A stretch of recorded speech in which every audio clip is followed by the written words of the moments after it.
Hello everyone and welcome back to another video from Apps Academy.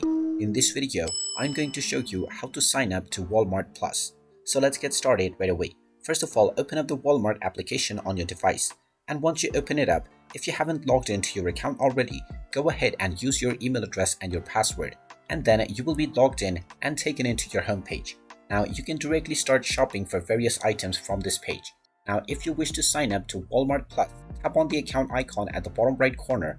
And now from the various different options, scroll down and you will see the subscription and plan option. Tap on Walmart Plus and now you will see the option to claim your free trial. Tap on this option and you can choose from annual or monthly subscription.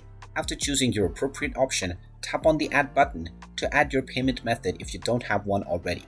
You can choose from Visa, your gift card or your PayPal options. After saving your payment method, scroll down and tap on I agree to the terms. You can then tap on Start your free 30-day trial, and once your payment has been deducted, you will successfully be signed up to your Walmart Plus subscription. And there you have it. That is how easy it is to sign up to Walmart Plus. If you find this video helpful, make sure you hit that like button and subscribe to our channel if you haven't done so already. Also ring that notification bell to never miss another update from us. Thank you for watching and I will see you again in the next video.